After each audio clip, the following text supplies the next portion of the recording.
Abram suas Bíblias comigo em Deuteronômio, capítulo 34. Palavra de Deus aos nossos corações.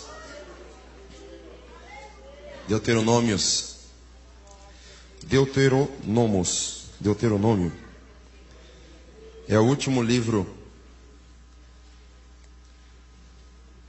do Pentateuco, tá?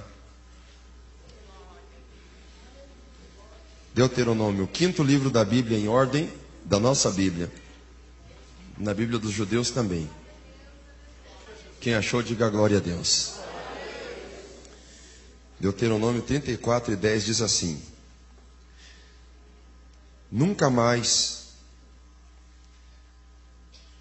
se levantou em Israel profeta algum como Moisés, a quem o Senhor conhecera.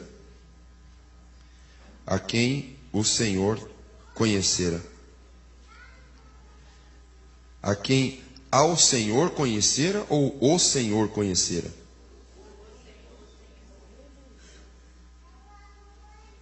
Meu Deus.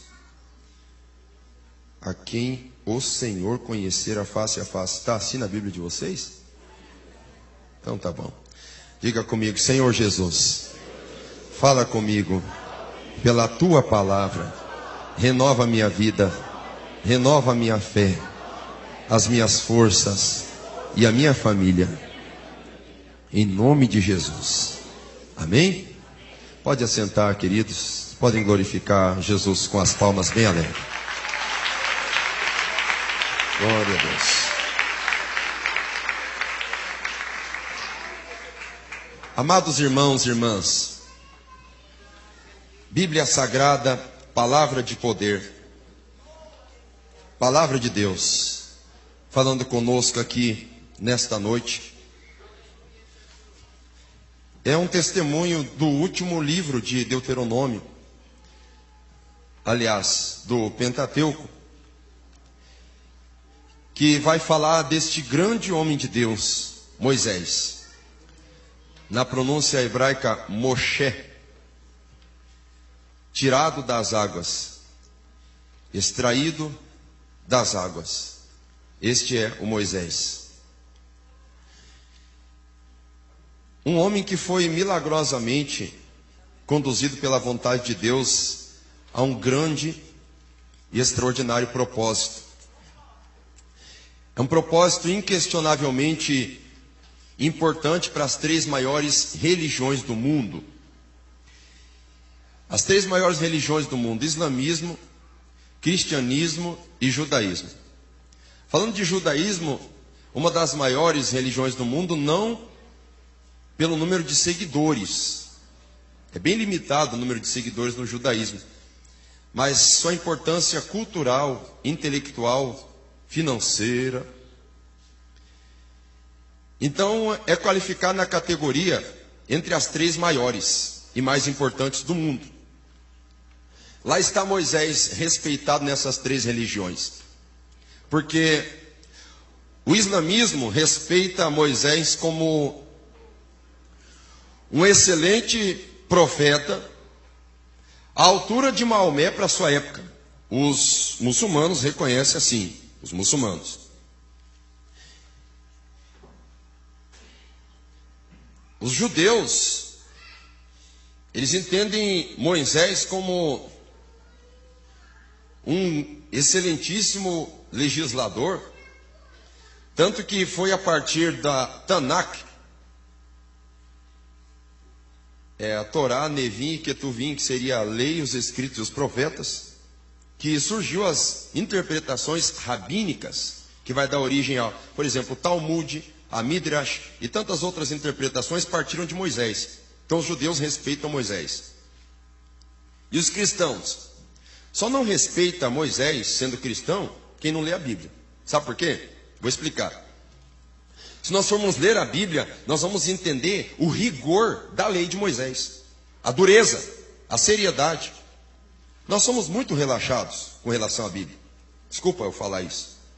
Quando eu digo nós, eu não estou dizendo o paranaense, porque eu sou paranaense com vocês também. Estou dizendo nós cristãos. Nós somos muito tranquilos. Nós lendo a Bíblia, a lei de Moisés, nós vamos entender o rigor da lei. E sabe como é que nós vamos valorizar Moisés? Nós vamos valorizar Moisés e considerá-lo importante, porque nós, conhecendo o rigor da lei, nós vamos aprender a valorizar mais a graça. Quem me entendeu? Então Moisés é importantíssimo para as 3 maiores religiões. Esse é Moisés. O homem Moisés. Olha aqui. Nunca mais se levantou em Israel profeta algum como Moisés. Profeta. O que é um profeta? É um anjo? Não. Não, porque profeta em hebraico é Nevim. Nevim quer dizer um homem que profetiza os oráculos de Deus. Já anjo é Malak, ou aquele que traz a mensagem. Então, quando se diz que Moisés era um profeta, então nós entendemos claramente que ele era um homem. E se nós entendemos que Moisés era um homem, nós vamos entender claramente que, sendo homem, e não estou querendo fazer fofoca de Moisés aqui, é alguém que teve também alguns defeitos em sua vida, ou seja, teve alguns pontos negativos. Todos os homens, se é homem, tem pontos negativos. E Moisés teve. Moisés teve seus pontos negativos. É claro que nós preferimos considerar as virtudes das pessoas, porque cada pessoa é muito virtuoso. Se existe alguma coisa, um objeto de estudo, que é interessantíssimo, é o ser humano. Mas os seres humanos, eles são passíveis de erros. E a Bíblia, ela não é a revista Veja, não é a Globo, não é Isto É, não é o Clarim, não é El País, não é Deutsche Welle, não é outro jornal qualquer como New York Times, The Guardian, que vai apresentar algumas de suas opiniões com parcialidades políticas, aliviando em alguns discursos. A Bíblia, ela vai dizer o que de fato é. Porque a Bíblia não é meramente um ponto de vista contemporâneo ou dos homens. A Bíblia é a palavra de Deus. E como palavra de Deus, ela não pode massagear nem o que aconteceu na vida de Davi, nem o que aconteceu na vida de Sansão, nem o que aconteceu na vida de Moisés, nem o que aconteceu na vida de Adão. Porque a Bíblia não é meramente um conto de historinhas manipulado, onde se escolhe um destino ou um final feliz para tentar massagear o ego de alguém como um super-herói ideal. A Bíblia é a palavra de Deus. E se a Bíblia apresenta a biografia de Moisés e diz que na biografia de Moisés existiram erros, não é para nós comentarmos ou criticarmos Moisés, mas é para nós aprendermos com os erros de Moisés, para nós sermos cristãos melhores na presença de Deus.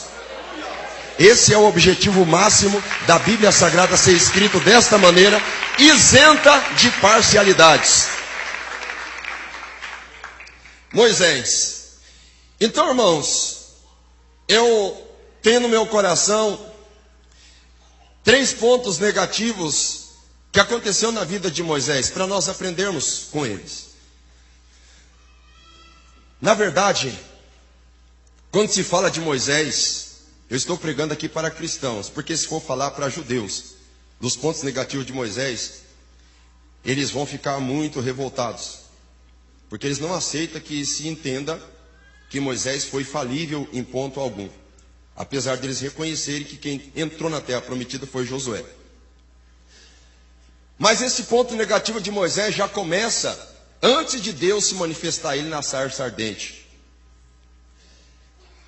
Ele não é um menino mais, aquele tirado das águas, ou aquele que aprendeu aritmética euclidiana, aquele que aprendeu cálculos de trigonometria para construir as pirâmides de Kéfren, Quéops e Miquerinos. Não era tão fácil assim. Mas esse Moisés agora é um rapaz, dentre os 18, seus 20 anos. E ele observa a maneira como os egípcios tratam os hebreus. E ele fica profundamente revoltado. O nome desse primeiro erro, esse ponto negativo de Moisés é precipitação. Estou falando por falar aqui, porque eu sei que aqui não tem ninguém aqui dentro que seja precipitado. É só para ninguém ser precipitado a partir de hoje, tá? Eu sei que ninguém aqui cometeu precipitação para depois se arrepender. É só para os irmãos guardar no coração para não cometer precipitação, tá bom?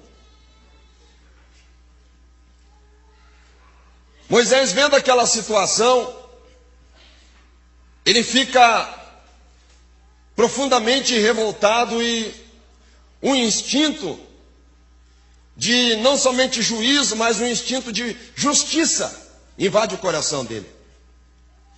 Ele pega o egípcio, e quando ele pega aquele egípcio, a Bíblia até não descreve muito bem como ele matou o egípcio. Talvez até o egípcio ainda estava respirando, ele apertando a garganta do egípcio, e enterra o egípcio, não sei se meio vivo, meio morto, mas ele enterra o egípcio. Ele se precipitou. Porque mais à frente nós vamos encontrar na Bíblia Sagrada, ainda dentro do decálogo mosaico, as 10 leis, os 10 mandamentos. Não matarás. E ainda não matarás quando você está na terra dos outros e você não tem um lugar estratégico para fugir. Na verdade, nunca pode matar, tá, irmãos? Mas ainda pior na situação que Moisés estava. E agora, a precipitação dele. Ele não podia fazer nada disso. E ele não era juiz, nem do povo judeu, muito menos do povo egípcio. Ele era um estrangeiro. E além disso, não era hora dele fazer nada. Não era hora dele fazer nada. Muitas das cabeçadas que nós damos na vida, não é por falta de boa intenção, é porque é na hora errada. E nós, seres humanos, nós temos aquele costume de comer cru, sem esperar cozinhar direito. Somos apressados, às vezes colocamos os pés pelas mãos, trocando essa ordem. Queremos abraçar o mundo com as pernas, e isso é impossível. E na nossa precipitação acabamos por cometer erros que às vezes são irreparáveis. Ó, pastor, mas Deus tinha um chamado grande com Moisés, e aleluia. Calma lá. Deus tem um plano grande com você, Deus tem um plano grande comigo, Deus tem um plano grande, e tinha um plano grande com muita gente que está no cemitério, e a pessoa foi precipitada, e o plano foi abortado pela própria pessoa, através das suas precipitações. Você duvida isso? Quantas pessoas inteligentes, mentes brilhantes, precipitadas, porque falou o que era para ser falado, mas falou na hora errada. Fez o que era para ser feito, mas fez na hora errada. Eclesiastes capítulo 3 vai dizer uma mensagem que eu gosto de pregar essa mensagem. Tudo tem o seu tempo. Tudo tem o seu tempo. Mas Moisés não entende o seu tempo. Ele se precipita. É um problema sério a precipitação. Às vezes precipitamos ao falar. A exemplo, eu diariamente escuto reclamações das mais diversas partes do Paraná. Telefonemas. E daí ainda tem um grupo de pessoas que manda aqueles atalhos para mim baixar o WhatsApp. Irmão, não manda mais isso para mim, irmãos. Tenha dó de mim, né? Eu não aguento. Meu telefone e teu WhatsApp, não tem como. Então as pessoas fazem algumas críticas, alguns comentários. E daí depois você manda aquela pergunta. Eu vou até fazer uma hashtag aqui. Você tem provas? O povão fala aí, né? Não, calma lá.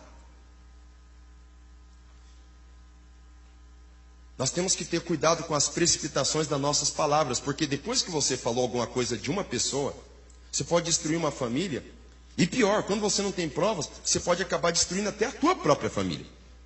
Você tem que cuidar, porque já dizia um sábio provérbio, há 3 coisas que não voltam atrás: a flecha lançada, a oportunidade perdida e a palavra dita.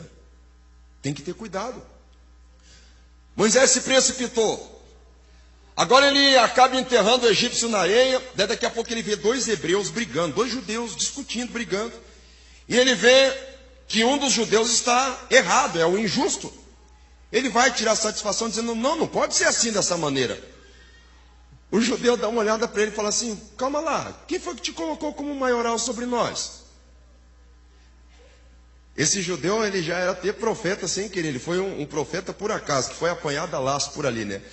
Quem foi que te colocou como juiz sobre nós? Mais na frente, Moisés seria um juiz, mas naquele momento não era hora dele. Não era hora dele. Tudo tem a hora. Até você que está precipitado, atribulado, pensando que está tudo acabado, calma, sossega, passa o cinto de segurança, respira, puxa fundo o fôlego umas 3 vezes, conta até 10, calma, bota o joelho no chão, fala alguma coisa com Deus, canta um hino de louvor, bate uma palma, dá um grito, não sei o que você faz, mas pensa antes de agir, porque senão você pode causar danos irreversíveis na sua vida. Cuidado!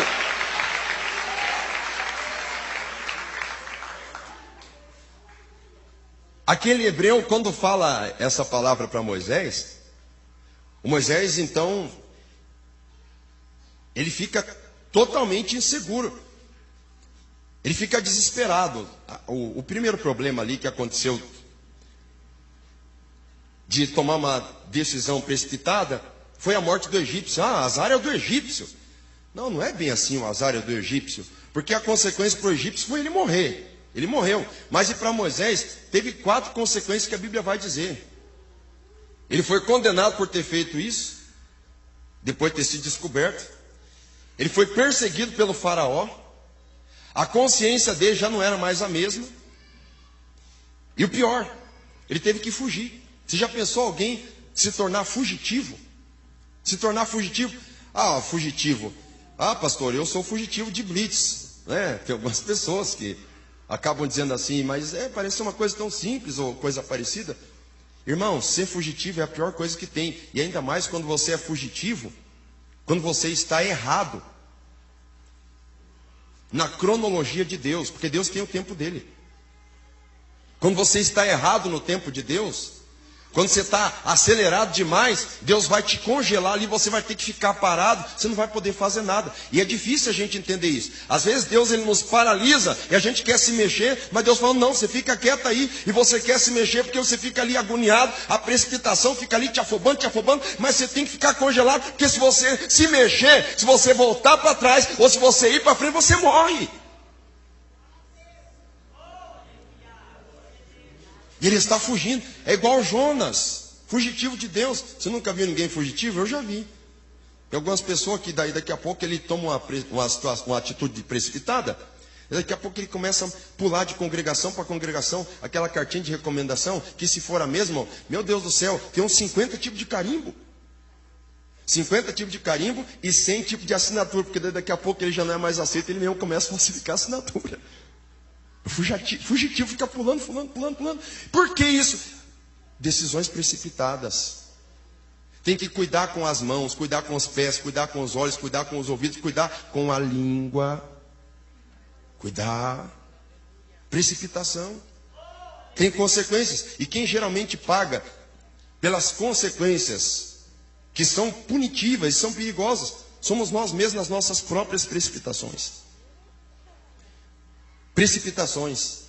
Esposo que ficou nervoso, e daí só deu uma discussão tão mínima, ele já dá legalidade, ele já, como se diz assim, Satanás, você pode operar. Não é que ele fala abertamente, mas ele dá um tipo de legalidade subjetiva para Satanás. Ele diz para a família, diz para a esposa, qualquer coisa, eu entro com um processo de divórcio. Ou é ela que fala, ou é ele que fala. Precipitação. Eu vou embora de casa. Precipitação. Qualquer coisa eu vou matar. Quantas pessoas que na precipitação falou que ia matar e não sabia o potencial que quem recebeu a afronta tinha, e ao invés de matar, nem pensava em matar, falou da boca para fora e foi assassinado por causa da palavra precipitada. Precipitação. O segundo problema de Moisés era a centralização. Ele era centralizador. Sabe o que é centralizar? É você puxar para si todas as responsabilidades. É você puxar para si todo o respeito e as prerrogativas. É claro que todo mundo quer ser respeitado, mas é claro que tem que dar o respeito. Mas você querer puxar tudo para si, você querer ser o centro, é um problema muito sério. Um dos problemas de ser o centro. Você sabe por que tem alguns globos da igreja que fica cheio de mosquito? Porque aquela lâmpada é como se fosse um centro e ela atrai os mosquitos para lá. E quando você está numa posição central, tudo vai ter que passar por ali. É igual Curitiba. A região mais periférica dos bairros, todas elas vão ter que realizar suas tarefas mais importantes no centro cívico ou no centro de Curitiba. Agora existe um processo de descentralização nos bairros. Você já deve ter percebido a quantidade de lotérica que existe nos bairros, bancos nos bairros, loja nos bairros, enfim, sérias unidades de prestação de serviço que antigamente só tinha no centro, mas foi dividido para os bairros. Por quê? Por causa de congestionamento e por causa de um acúmulo de função desnecessária. E o Estado entendeu isso, mas tem pessoa que não entende isso e quer acumular e puxar para si todas as responsabilidades, todos os holofotes, todas as atenções. Isso é perigoso. E o segundo erro de Moisés era esse. Nós vamos encontrar um dia Moisés assentado de manhã cedo, se preparando para julgar o povo, para analisar questões com o povo. 100 a 15 em 1957. Já pensou isso? Só tinha ele para atender o povo. E lá vai chegando o sogro dele, o Jetro, midianita. Midianita, não era judeu, não era israelita, midianita. Porque entenda uma coisa, deixa eu abrir um parênteses aqui. Quando nós somos centralizadores ou quando nós estamos fazendo alguma coisa errada, que vai nos sobrecarregar e que vai dar problema, é difícil a gente ver. Geralmente é quem está de fora que vê. Pior, às vezes nem os crentes conseguem ver. E os ímpios e os mundanos e até aqueles que nós dizemos, meu Deus, essa pessoa não tem noção do que está falando, e o pior é que a pessoa está certa. Aí se cumpre o que Jesus disse, que os filhos das trevas muitas vezes são mais prudentes que os filhos da luz. Ou na maioria das vezes. Chega Jetro e diz assim, ó Moisés, que bom ver você, rapaz. De fato você conseguiu vencer os egípcios. Você pode acompanhar na Bíblia Sagrada, no capítulo 18. Se cumprimentam, tudo bem, é bem dessa maneira.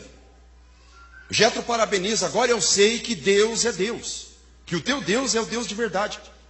Parabéns, Moisés. Eu trouxe os teus 2 filhos. Quais são os 2 filhos de Moisés? Gerson e Eliezer. Gerson e Eliezer. Você vai meditar que o nome Eliezer é o mesmo nome Ebenezer, ou o mesmo nome Lázaro, que quer dizer Deus ajuda. Deus ajuda. Então o que nós vamos entender de Moisés aqui? Se ele está atendendo todo o povo, e Deus ajuda ele. Ele não precisa de ninguém porque Deus ajuda ele. Ele não precisa de mais ninguém, ele está no centro. Ah, Deus me ajuda, Deus é comigo. Então, se Deus é comigo, eu posso fazer isso tudo sozinho. Calma lá, mas o povo está cansado de ficar de pé na fila. Às vezes eu estou no deserto e no sol quente, mas lá está ele, como centralizador, centralizando tudo, puxando tudo para ele, puxando todas as responsabilidades para ele. Eu já vou explicar melhor a aplicação para nós sobre isso. Mas o sogro dele diz assim, ô Moisés, isso não é bom para o povo. Não é que era ruim só para Moisés, era ruim para Moisés, mas era ruim para o povo também.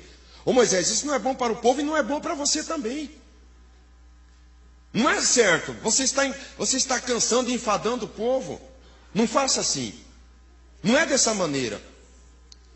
Olha, eu tenho certeza que Deus vai ser com você, se você fizer o que eu vou te orientar.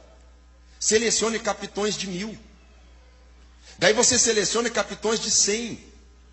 E daí você seleciona mais capitães de 50 e capitães de 10. Divida a responsabilidade. Arranque esse fardo das suas costas e começa a delegar para outras pessoas te ajudar. Não faça sozinho. Não trabalhe sozinho. Talvez o medo de Moisés era aquele medo de não ser reconhecido como um grande líder. Eu vou falar uma coisa para os irmãos. Vocês sabem um grande erro de centralização entre nós crentes? É uma tentação muito grande contra quem quer guardar a doutrina e a santidade. É um problema muito sério. Sabe que problema é esse? O problema da centralização. Sabe o que é a centralização no tocante à santidade? Muitos crentes cometem um grande erro. São crentes sinceros. Mas eles querem centralizar a santidade somente num código de regulamento interno da igreja. Da seguinte maneira: eles querem viver totalmente de acordo com as suas normas de conduta e até batendo no peito dizendo serem santos e sinceros E talvez não precisa bater no peito. Ele acredita que esse é o caminho certo. Ele acredita que esse é o caminho certo. Só que ele puxa a responsabilidade para si, entendendo assim: não, eu não posso cair, eu não posso tropeçar, porque se eu cair, se eu tropeçar, os outros vão ver. Não, eu tenho que ter muito cuidado, eu estou numa corda bamba, eu estou num terreno escorregadio. Deus o livre, misericórdia, cuidado e tá. Ele se cuida demais com a sua reputação, ele se cuida demais com tantas coisas, que eu diria que são coisas boas.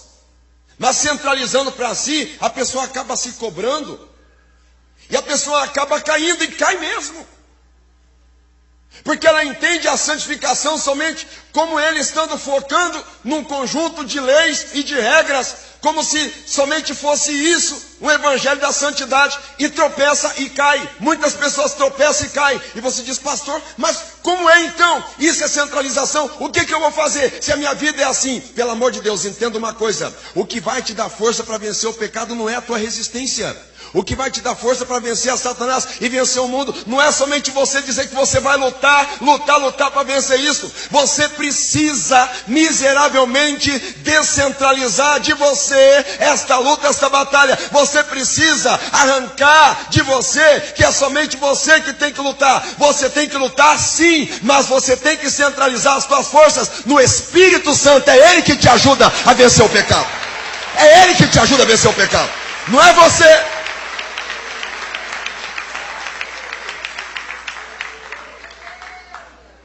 Descentralizar.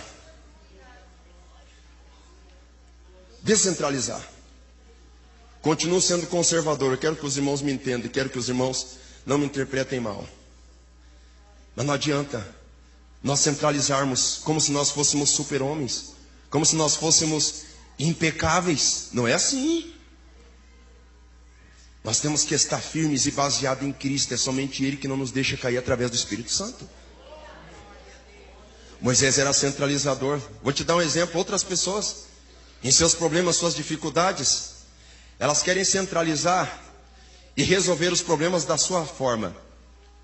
Resolver problemas porque são problemas materiais, querem resolver os problemas de maneira material. Bom, existe alguma contradição? Existe algum problema nisso, pastor? Se é um problema jurídico, não tem que contratar um advogado? Se é um problema com a saúde, não é preciso procurar um médico?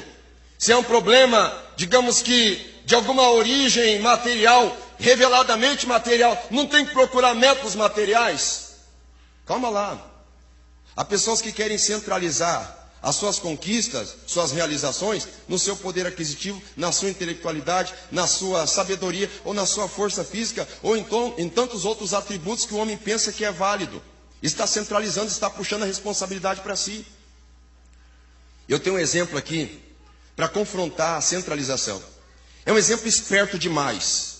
Guarda no seu coração essa parte da mensagem. É um exemplo forte demais. Eu guardo muito esse exemplo. Você já ouviu aquele ditado que os baixinhos colocam os grandão para brigar? Você já ouviu? Davi. Se Davi centralizasse em si, na batalha contra o Golias,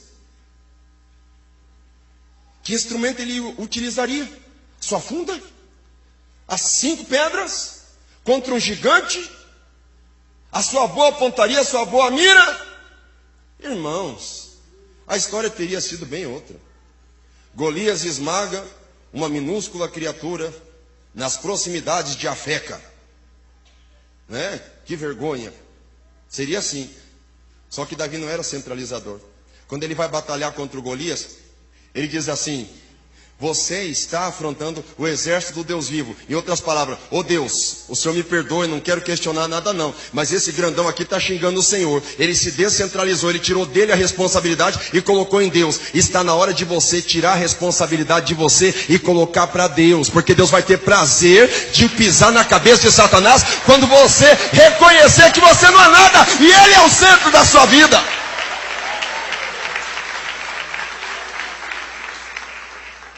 Dá um glória a Deus aí.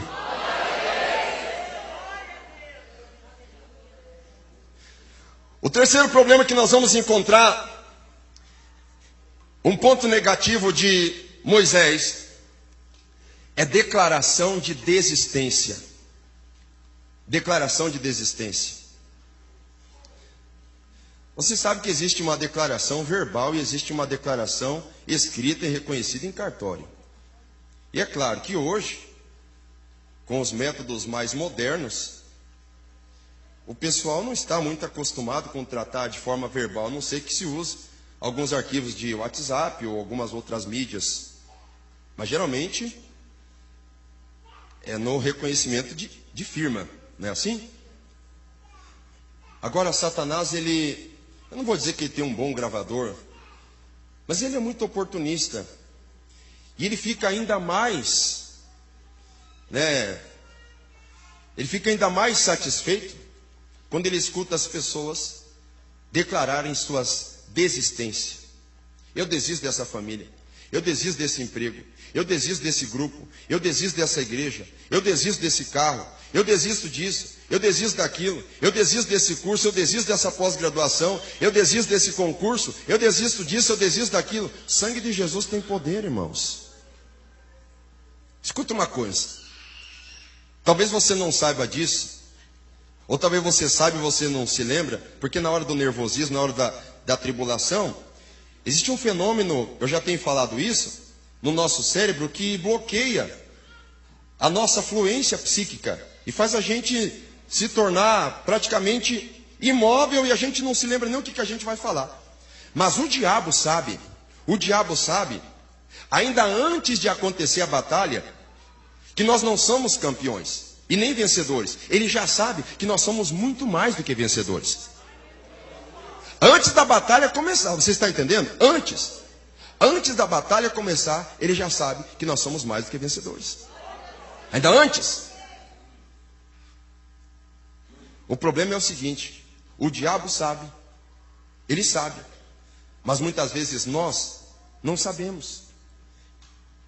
É o caso de Moisés, na hora da dificuldade com todos os hebreus, povo rebelde, povo murmurador mesmo, é difícil lidar com aquele povo, mas fazer o quê? Deus colocou ele naquela tarefa, mas ele desiste com palavra expressa diante de Deus. Ele diz: Senhor, por favor, o Senhor pode riscar meu nome do livro da vida. E esse livro da vida aqui é o livro da existência entre os seres humanos que vivem, que respiram, que existem. Risca meu nome. Outra vez ele estava tão atribulado, ele falou: Senhor, o que foi que eu fiz para o Senhor? O Senhor me arranca, o Senhor tira a minha vida, por favor, me mata de uma vez. O que eu fiz para o Senhor? O que eu fiz? Eu não quero sofrer dessa maneira. Acaba com a minha vida, eu não tenho o que fazer mais. Por favor, desistindo. Irmãos, nunca diga eu desisto. Nunca diga acabou. Nunca diga eu estou vencido, estou derrotado. Porque é isso que Satanás quer que você fale a primeira vez. Porque quando você falou a primeira vez, o teu cérebro processou, ficou gravado ali, que você já falou a primeira vez. Os próximos passos é Satanás te tentar para você falar a segunda. Existe um ministro de propaganda nazista chamado Joseph Goebbels. Esse Joseph Goebbels, ele dizia assim, que uma mentira dita 10 vezes se torna uma verdade. E quando você diz 10 vezes que você desiste, ou 2, ou 3, ou 4, para você chegar na 10ª, é muito fácil. E é o que Satanás quer, porque você dizendo com a tua boca, automaticamente Satanás vai entender e vai registrar que é o que está cheio o teu coração, que o teu coração já está cheio de derrota. E você acredita que o nosso Deus, um Deus poderoso que fez os céus e a terra, nos chamou para a derrota, nos chamou para a miséria, nos chamou para a vergonha? Se você acredita nisso, se você acredita assim, então existe um problema muito sério com o nosso Deus. Aliás, 2 problemas. O primeiro, existe um problema com a engenharia, como ele desenvolveu o nosso corpo. Existe um problema. Deus, ele designou o nosso corpo de forma errada. O nosso raciocínio, a nossa inteligência, a nossa capacidade de superação, alguma coisa está errada. Segundo lugar, Deus é covarde. Por quê? Ele permite nós enfrentarmos situações que nós não estamos capacitados a enfrentar. Então ele está covardemente atribuindo a nós um fardo que nós não podemos levar. Alguém aqui acredita que Deus errou no projeto? Levanta a sua mão. Alguém acredita? Alguém aqui acredita que Deus é covarde? Levanta a sua mão. Agora, quem acredita que Deus é perfeito? Levante a sua mão. Então, independente da tua aprovação, da tua dificuldade, do teu problema, levante a tua cabeça e vai. Não desista, porque Deus é contigo. Onde quer que você andar?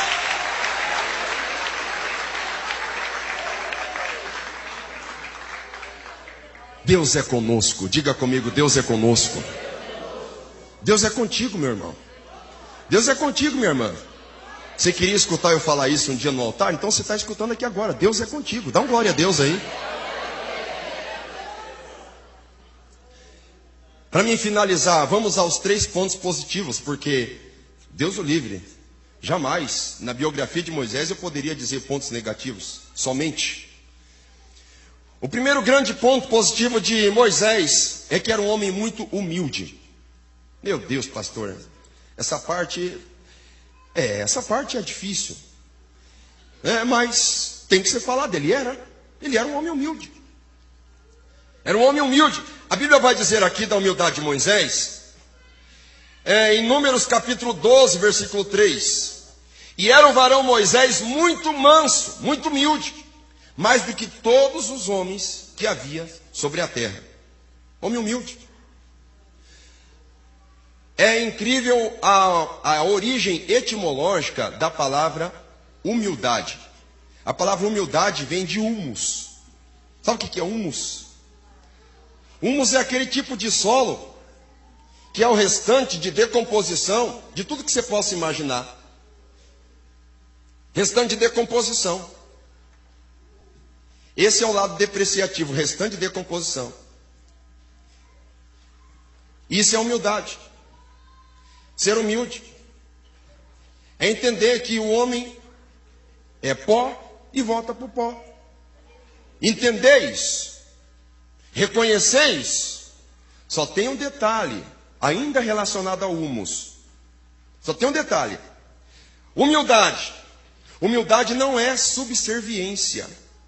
Há pessoas que pensam que humildade é a mesma coisa que subserviência. Há pessoas que pensam que humildade significa você ser capacho do diabo para ele pisar por cima. E isso não é humildade.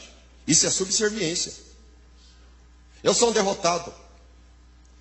Eu estou jogado no chão. Eu sou um verme. Eu sou um micróbio do carrapato, do cavalo, do bandido. Né? Eu nasci para perder mesmo. Sou um coitadinho, jogado às traças. Abandonado, lascado, ou todo qualquer tipo de adjetivo pejorativo ou inferiorizante que você imaginar. É isso que eu sou. Não, irmãos. Você é a imagem e semelhança de Jesus. Calma lá, é só o começo. E Deus amou o mundo, e quando diz Deus amou o mundo, o cosmos relacionado, não é árvore, passarinhos, naturalistas que me perdoem, mas não é ave, passarinho, zebra, cavalo, hipopótamo, rinoceronte, leões, não. Quando diz Deus amou o mundo, quer dizer, Deus amou você, e Deus enviou o Filho dele unigênito para salvar e alcançar você. Você é humilde, mas você tem uma importância extraordinária para o teu Deus. Aleluia! Humildade, de onde vem? Humus. Mas o pastor não tem dito que é resíduo de decomposição das mais diversas matérias? Tudo bem, agora coloca humus nas plantações. Coloca para você ver o que acontece. Porque o humus é fertilizante, tem seu valor, dá crescimento. Isso é humildade. Ou seja, assim como a humildade serve para nos fazer entender a nossa limitação, a humildade também está relacionada ao crescimento que nós teremos ao ser humilde. Crescimento que nós teremos ao ser humilde, ao ser manso. Sabe o que é ser manso? É reconhecer a dependência de Deus. E é o que Moisés faz. Me acompanha aqui no livro de Êxodo, capítulo 4 e 10. Olha o que é que Moisés diz ao Senhor. Ah, Senhor, eu não sou homem eloquente, nem de ontem, nem de anteontem, e nem ainda desde que tens falado ao teu servo. Porque eu sou pesado de boca e pesado de língua. Ele reconhecia isso. Não tem problema. Você tem tuas limitações? Apresente para Deus. Isso é humildade. Você tem que ter humildade diante de Deus. Tem pessoa que diz assim, mas quem que não é humilde diante de Deus? Eu conheço um monte de crente que até diante de Deus eles começam a questionar Deus por algumas coisas. Fica bravo com Deus, faz bico para Deus, fala assim, eu vou fazer uma campanha de silêncio. Como assim, irmão? Eu vou dobrar o joelho 4 horas e não vou falar uma palavra com Deus. Por quê? Estou bravo com Ele. Eu já vi isso lá em Cascavel, eu vi isso. Eu vi isso. É igual os catarinenses falam, eu morro tudo e não vejo. Né? Eu já vi de tudo.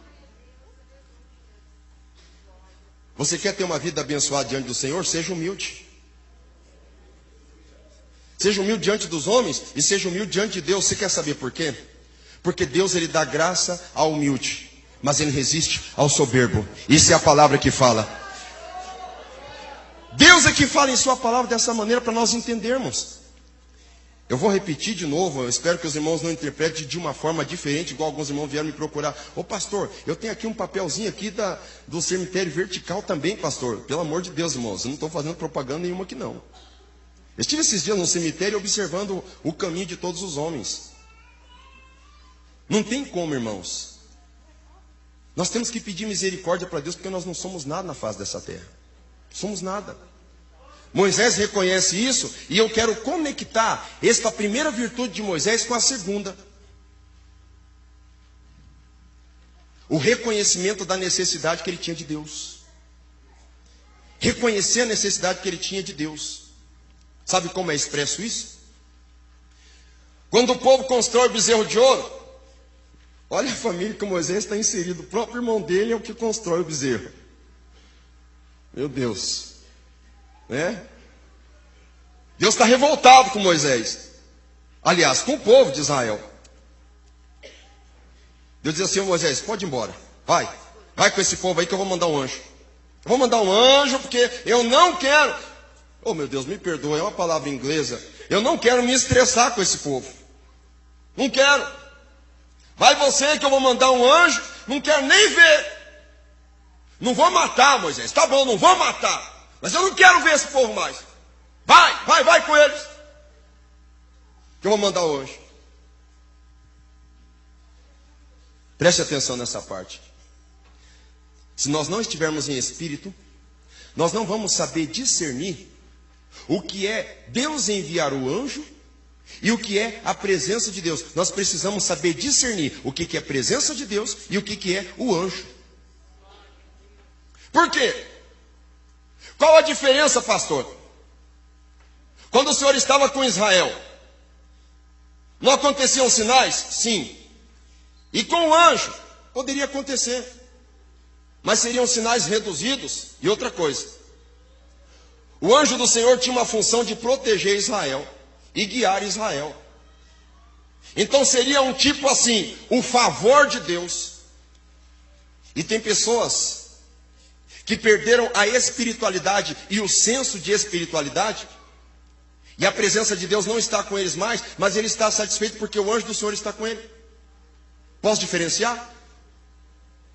A presença de Deus não está mais com a pessoa, mas ela ainda está sonhando que está tudo bem. O anjo está indo com ela, Deus está aqui, o anjo está acompanhando a pessoa pensa que está tudo bem porque tem um carro bom, porque tem um emprego bom, porque está com saúde, porque a família está protegida. Calma lá.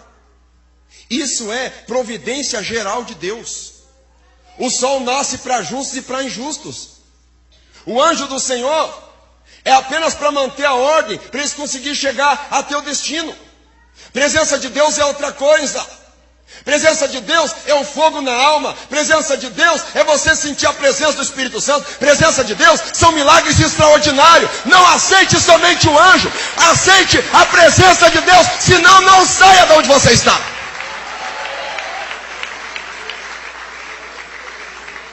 Aleluia.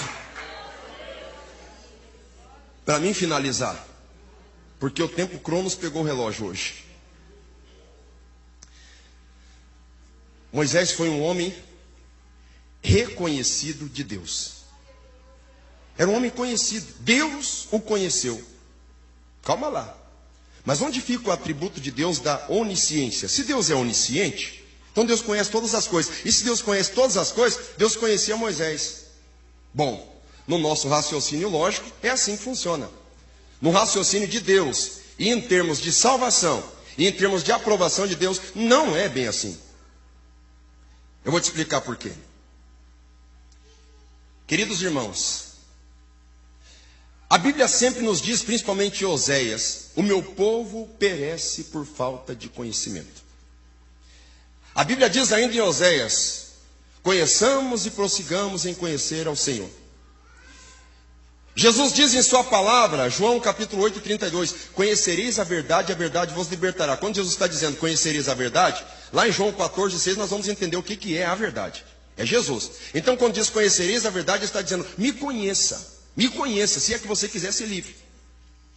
Lá no versículo 34 vai fechar o raciocínio que eu estou usando com os irmãos aqui. A Bíblia fala de nós conhecermos a Deus.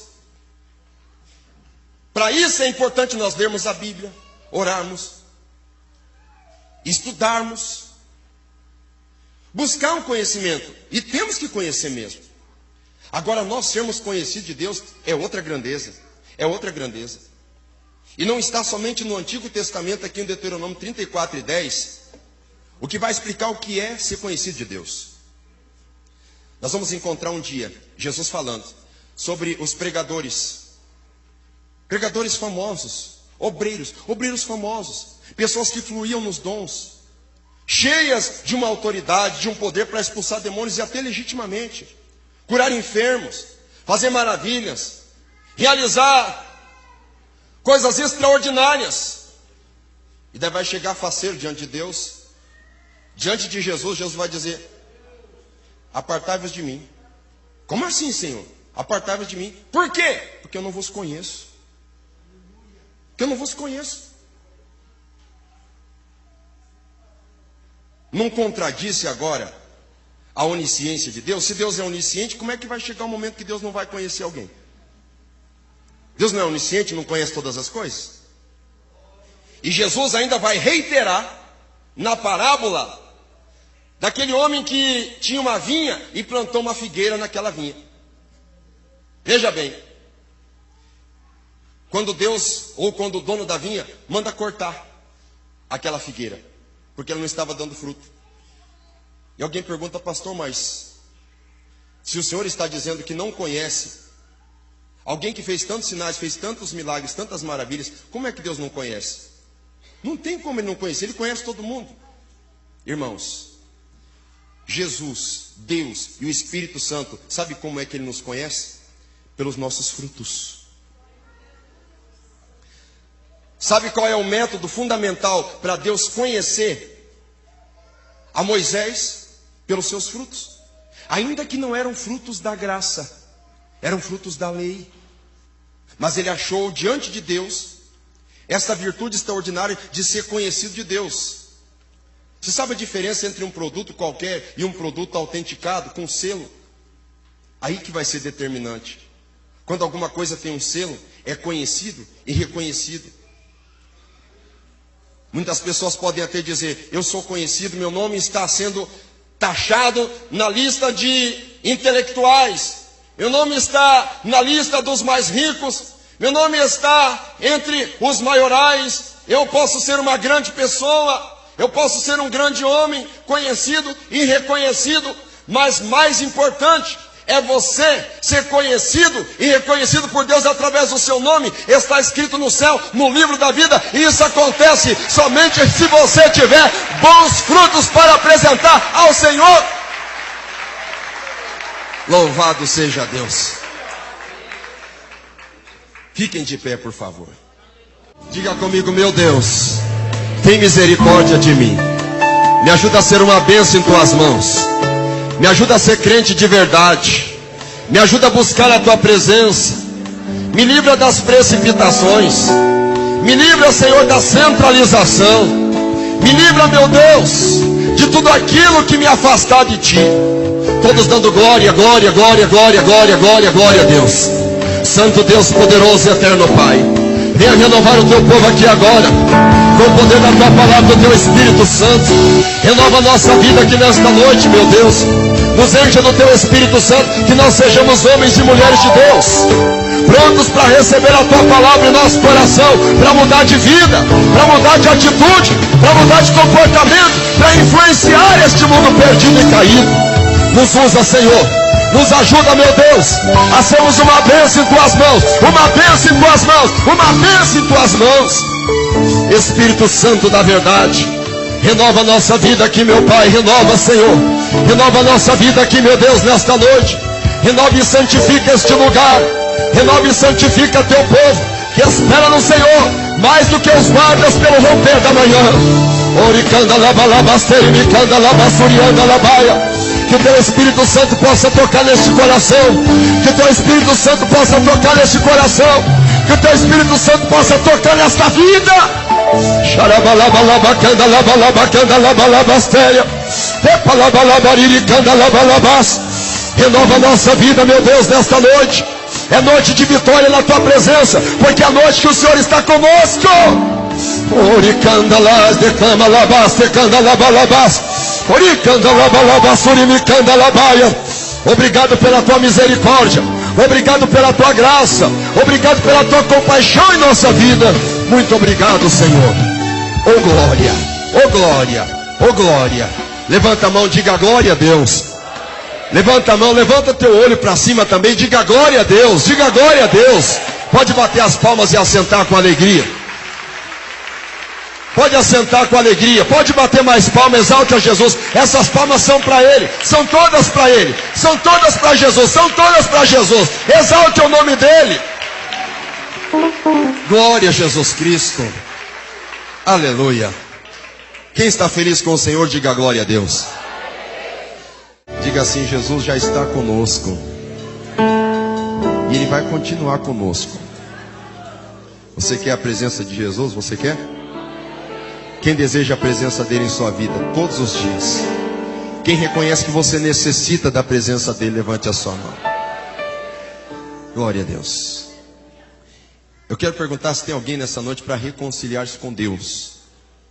Alguém afastado dos caminhos do Senhor, para vir aqui fazer um concerto com o Senhor, reconhecendo a necessidade de Deus. Nós somos dependentes de Deus. Jesus falou: sem mim, o que Jesus falou? Sem mim, nada. É um substantivo, mas nada é um substantivo. Eu poderia fazer uso da palavra aqui. Tem muita gente de letras aqui. Abstrato.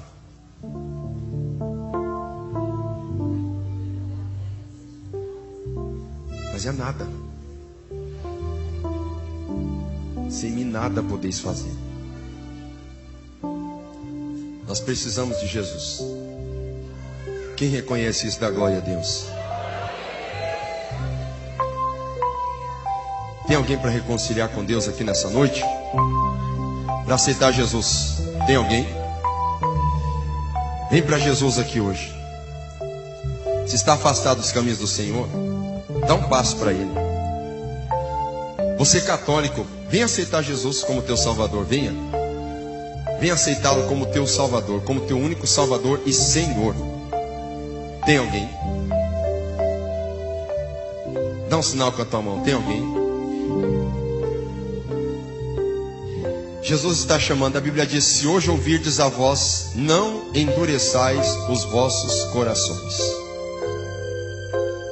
Tem alguém para dar esse passo para Jesus? Venha para Jesus aqui hoje. Oh Jesus, toca nesse coração, Jesus. Nesse coração que depende tanto de Ti, que tem sido tão escravizado por Satanás, tem sido tão pisado pelo mundo, está cansado de pecar, está arrependido, com a consciência pesadíssima. Toca nesse coração, Jesus, para tomar uma decisão de uma vez por todas. Toca, Jesus. Tem alguém para dar esse passo para Jesus? Levanta a sua mão, vem aqui na frente. Tem alguém? Sempre tem. Sempre tem. Eu sei que você está aí. Você está aí. E você sabe que a tua consciência vai dizer por que que você não se decidiu por Jesus. Você sabe disso. Cadê você? Vamos lá? Ô pastor, para de insistir. estou indo contra o relógio aqui, mas eu não estou preocupado com ele. Nesse momento eu estou preocupado com você. Venha para Jesus. Venha. Venha reconciliar com Deus. Venha reconciliar com Deus. Não fique deixando para amanhã. Amanhã pode ser tarde demais. Você sabe disso. Hoje Cristo te quer libertar. Ao findar o labor desta vida, quando a morte ao seu lado chegar, que destino há de ter tua alma? Qual será o futuro teu lar? Meu amigo, hoje tu tens a escolha, vida ou morte, qual vais aceitar? Amanhã pode ser muito tarde. Hoje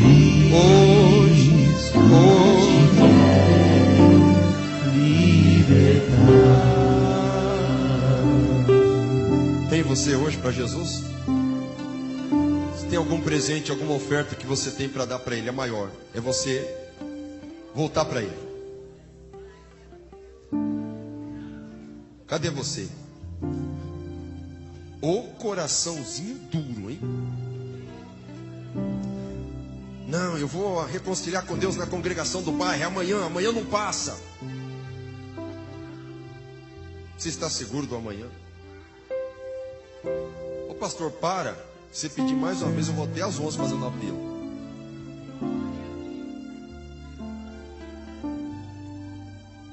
Não tem ninguém mesmo. Geninho, coloca um fundo de suspense aí. Terror, guerra da Síria. Coloca um fundo de suspense agora. Não funcionou esse fundo musical. Coloca suspense, Geninho. Gripe suína, tsunami, terremoto. Ó, e vou dizer mais. O presidente dos Estados Unidos, o senhor Donald Trump, ele vai invadir a Coreia do Norte. Estou brincando, irmãos. Fiquem de pé. Fiquem de pé. Quem dá glória a Deus? Quem dá glória a Deus? Dá glória a Deus, irmãos. Aleluia. Levanta a sua mão para o céu. Diga obrigado, Jesus, pela minha vitória. Bem alegre. Paz do Senhor Jesus. Paz do Senhor Jesus. E paz do Senhor Jesus.